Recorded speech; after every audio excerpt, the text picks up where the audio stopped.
ओम शांति। पिताश्री Prajapita Brahma Baba's life history, part 22, continued from part 21. The first great prophet, Abraham, came at this time.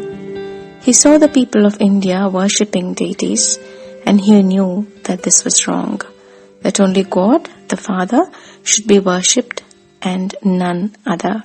So he headed west towards a promised land of his own and began what became both the Jewish and Islamic religions. He built a temple of Shiva in Mecca, where Muhammad later worshipped, and he established sovereignty over Canaan, which became the home of the Jews. The deities had been called the Elohim, but now that plural word began to refer to God alone. Egyptian culture also recalled the dynasties of the ancient deities. In fact, they too called themselves the gods of the sun. The pyramids were representations in stone of a point of light radiating downward from the sky. The city-states of Greece began to appear, and great thinkers there discussed the nature of reality. Yes, they had been deities at one time ruling the earth, they understood. The Greeks began to worship them as well, as they wove many stories about those elevated ones who they call the gods of Olympus. The Greek philosophers developed many theories regarding the soul, the cosmos, and God. Some were remarkably accurate, some far off the mark. The value of purity was still recognized, though by the time of Plato it was already conceded that only a true and wise person would attain that state. The power of the souls declined steadily. The Greeks fell and Romans took their place. The Hebrews had produced many great prophets and a short-lived kingdom of significant spiritual power. But decline set in there as well, and wars increased. Their religion began to harden into legalism. Another prophet, Christ, descended. He galvanized many into a new manifestation of spirituality. In time, this religion took hold of the falling Roman Empire and eventually the domination of all of Europe. The religion mistook a bodily being for God. Just as the people of India had mistaken the deities for the Supreme Father, but the Christians had other knowledge which was quite accurate, notably that concerning the coming of a day of judgment and about the kingdom of heaven to follow. They waited for Christ to come again. They did not realize that the part of the Son of God was over, but the part of God Himself was yet to come. In time, people of the world had all received their prophets. Populations began to increase dramatically, as did wars and other vicious actions. Under the guise of religion, people forced each other to submit to domination. Whole nations were looted and pillaged, and the inhabitants forcibly converted. So began the Iron Age. They were seemingly auspicious moments, such as a renaissance in Europe, when art and science began to flourish as well as exploration of the world. But the intention was profit, and as greed expanded, so did arrogance and anger. Atrocities committed upon conquered people became even more commonplace. Science began its triumphant moment. The knowledge of the soul was lost almost entirely, but now the knowledge of the physical world expanded to enable tremendous growth of empires.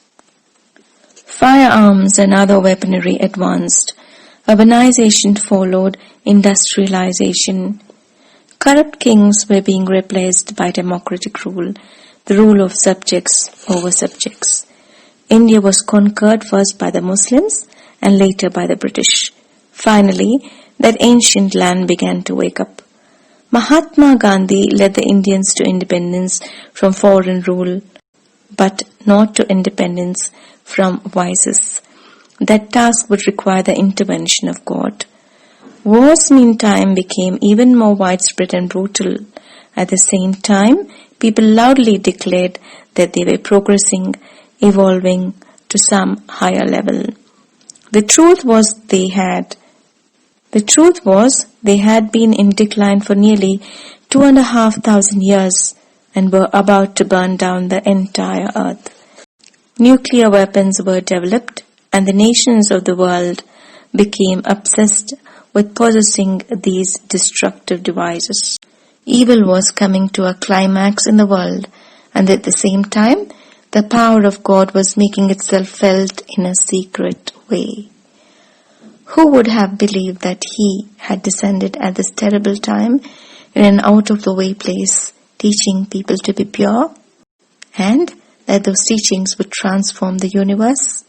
But so it was. Title: Fire. And just as people were in the process of setting the world on fire, so the impure souls of Hyderabad were attempting to burn down the house of God. When they saw that this strategy to harass was not working, violent action was the next step they attempted. They were caught in the grip of anger. Ironically, these people of the anti-Om Mandali party were set up destroying the only institution finally capable of bringing them happiness. In a world at war, God was teaching the way to peace, but unable to grasp this deeper truth, they attacked.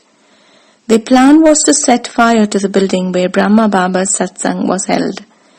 Since they had not succeeded in preventing the women from going there, they would at least burn down the house where they gathered.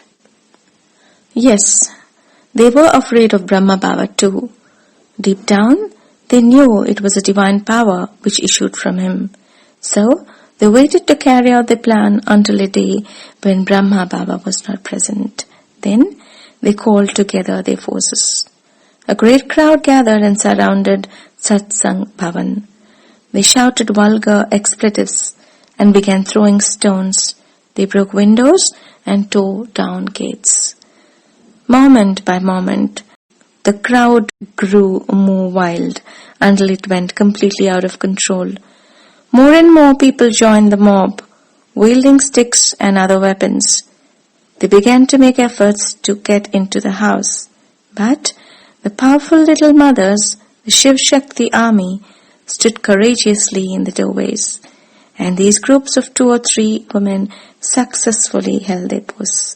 Not a single vandal was able to get past them. And the look in these women's eyes was so strong, so terrifying, that the vandals backed away. Instead of rushing in then, they set fire to the house from the outside, hurling torches through windows from all sides.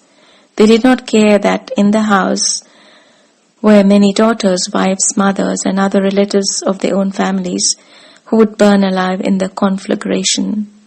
Their minds were numb with anger. The leaders of the crowd attempted at the last minute to prevent them from going through with the deadly attack, but it was too late. The mob was out of control.